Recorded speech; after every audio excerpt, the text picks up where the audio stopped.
دجال کے آنے کا وقت قریب ہی ہے، کتنا قریب ہے یہ اللہ کے سوا کوئی نہیں جانتا، لیکن حدیث میں یہ بات ملتی ہے کہ تمام انبیاء نے دجال کے فتنے سے اپنی اپنی قوموں کو ڈرایا،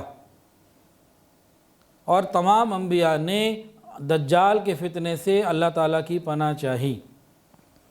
پچھلی کسی امت میں دجال نہیں آیا تو اس کا واحد مطلب یہ ہے کہ اسی امت میں آئے گا، اور نبی علیہ الصلوۃ والسلام نے بھی دجال کے بارے میں اتنا ڈرایا کہ صحابہ کرام کہتے تھے ہمیں یہ گمان ہونے لگتا کہ ابھی مسجد سے باہر نکل کے جائیں گے تو کسی جھاڑی کے پیچھے سے کہیں دجال ہی باہر نہ آ جائے۔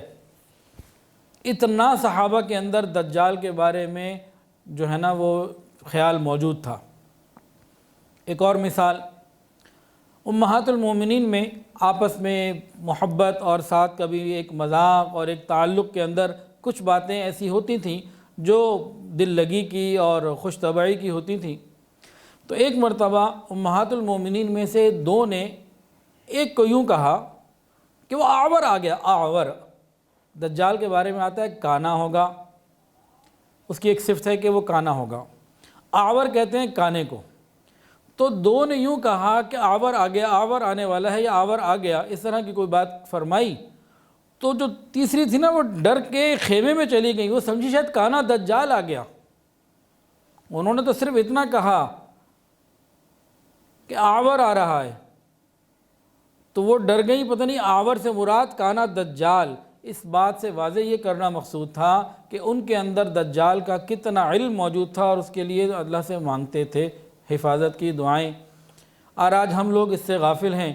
حدیث ہی کے اندر یہ بات موجود ہے کہ جتنے بھی فتنے بنی آدم پر آئے ہیں، انسانوں پر آئے ہیں، دجال سے بڑا فتنہ اور کوئی بھی نہیں۔ اور یہ آج کل بہت ساری چیزیں ایسی چل رہی ہیں جو دجال کے آنے کی تیاریاں ہو رہی ہیں کہ دنیا کے نظام کو کنٹرول کرنا، کیونکہ دجال جب آئے گا تو اس کی بعض صفات ایسی ہوں گی جو حیران کن ہوں گی، جو خدا ہی کی ہونی چاہیے تھی۔ وہ خدا تو نہیں ہے وہ کہ جہاں چاہے گا بارش برسائے گا، بہت ساری چیزیں اس کے بعد کنٹرول میں ہوں گی۔ تو آج جو دنیا کی اکانومی کو اور زراعت کو کنٹرول کیا جا رہا ہے، تو یہ دجال ہی کی آمد کی تیاریاں، اسی کی طرف پیش رفت ہے۔ اب ہم لوگ دجال سے کیسے بچیں؟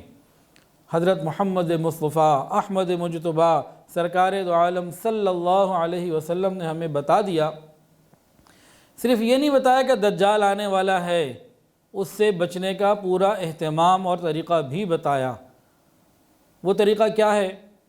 خاص طور سے سورہ کہف کی تلاوت ہر جمعے کو بھی ہم کریں، اس میں انشاءاللہ فائدہ ہوگا۔ اس کے علاوہ سورہ کہف کی پہلی 10 آیات، شروع کی 10 آیات، ان کو یاد بھی کریں، حفظ بھی کریں اور پڑھتے بھی رہیں، نمازوں میں پڑھ لیں۔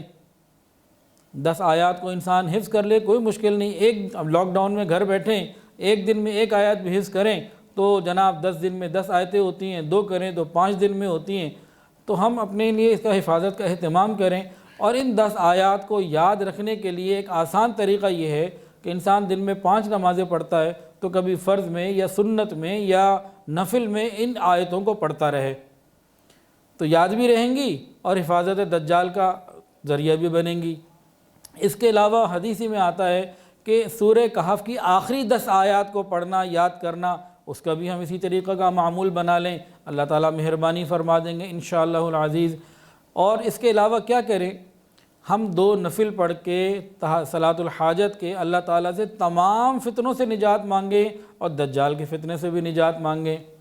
ایک اور بہت اہم چیز، علماء کی صحبت اختیار کریں۔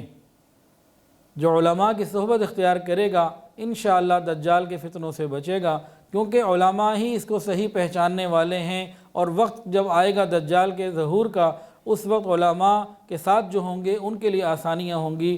اللہ تعالی ہماری حفاظت فرمائے۔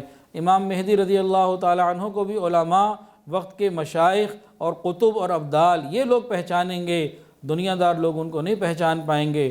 بلکہ خطرہ اس بات کا ہے کہ بہت سے ایسے دنیا دار مسلمان جو علماء سے دور ہوں گے، خدا نخواستہ کہیں وہ امام مہدی کے ظہور کے بعد ان کی مخالفت پہ ہی کھڑے نہ ہو جائیں، کیونکہ ذہن سازی ہماری اسی طرف جا رہی ہے۔